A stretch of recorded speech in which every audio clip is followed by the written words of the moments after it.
Hey there everyone, Mike for CMCC Builds here with another 5-minute build where we make a character in 5 minutes. Okay, 5 minutes. Today we're gonna build my favorite druid, the Circle of Wildfire. Engulfed in wilderness flames, embracing nature's destructive side, all with a baby phoenix in tow. Basically as cool as it gets. In our case, we're gonna be blasting enemies with a variety of spells, doing standard druid things like summoning, stealthing, and hazards, and occasionally whacking enemies on the head with a stick and stacking fire damage, or teleporting away before they can bonk us back. Before we get started, let's quickly say thank you to today's video sponsor.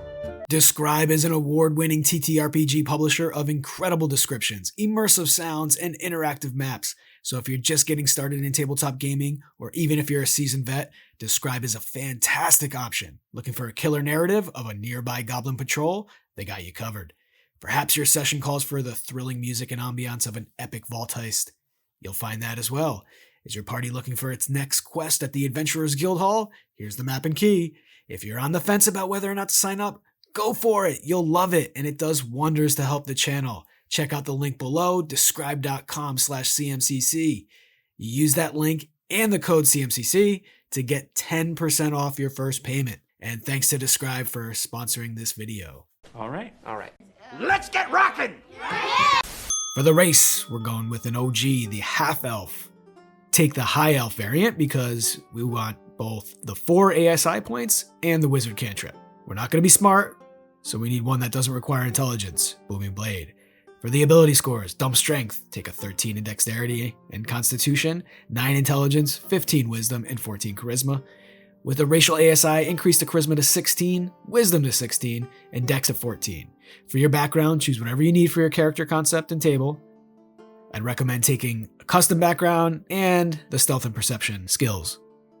And for the starting class, go with Cleric. Take Insight and Religion with your proficiencies, unless there are others that better serve your group's needs.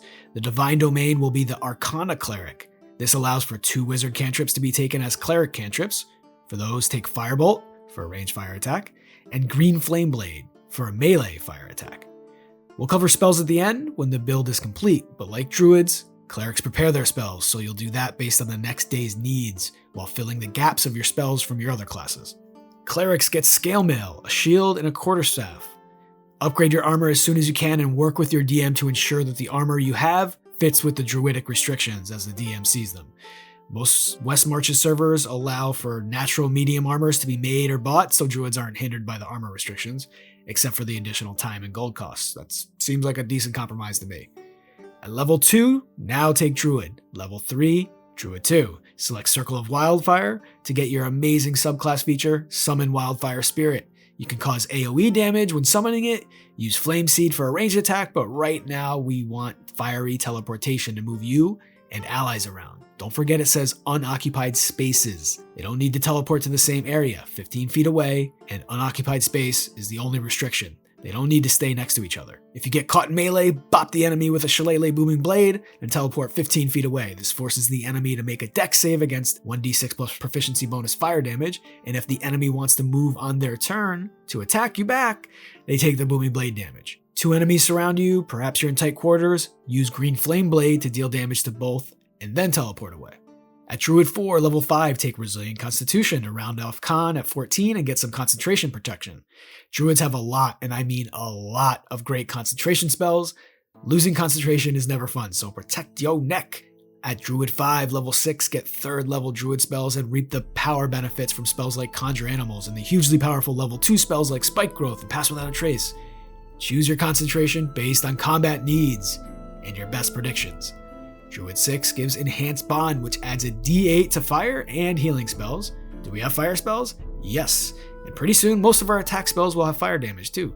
Don't sleep on the second clause of this feature either. Spells without range of self can now originate with the Wildfire Spirit. This is fantastic and will only get better. At this point, we're going to bounce out of Druid and take 2 levels of Warlock for the Ifriti, Genie, Patron.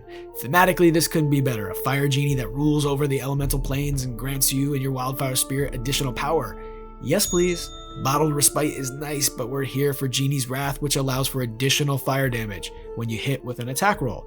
This means we can take a spell like Eldritch Blast, which we will, and add fire damage to it, which procs Enhanced Bond to add another d8 on top. Don't forget that Eldritch Blast can also come from the Wildfire Spirit too. And don't forget that your summons can be teleported by the Spirit as well, not just other PCs. So be strategic about their placement, and don't just use the teleportation ability to get allies out of danger. Use it to put enemies into danger. At Warlock 2, take Agonizing Blast and Repelling Blast to make your Eldritch Blast a formidable weapon, and extremely useful in combination with Druid hazards like Spike Growth, Wall of Fire, and others. At this point, go back into Druid and finish there. At Druid 8, character level 11, take Warcaster, especially if your DM is a stickler for casting properly with your hands full. This also shores up your concentration. At Druid 10, Cauterizing Flames is a really cool ability, and at Druid 12, you have a decision to make. Are you going to focus on Eldritch Blasting enemies and non-DC dependent Druid spells, or go full bore into the Druid aspects with Eldritch Blast as a decent backup option? I'm opting for the latter, but if you prefer the former, you may want to take Warlock levels back in Tier 1 and really double down on that playstyle. Here I'm suggesting increasing Wisdom, which helps your Wildfire Spirit, your Tasha summons, and other DC-based spell effects. At Druid 14, Blazing Revival is another strong Wildfire feature, and at Druid 16, max out Wisdom. For Druid spells, take something like this on most days. And with your Warlock spells, these are some good options. Round that out with your Cleric spells. And that, my friends, is the build. Rather than straight power, I went for what I believe to be a more well-rounded approach with solid options from range and melee, and with both spellcasting and melee attacks, blasting, summons, and crowd control. If you liked the video, please like, share, subscribe, and consider giving my Patreon a look for some cool perks like getting the character sheet to this build right here and many others. See you here next time, folks.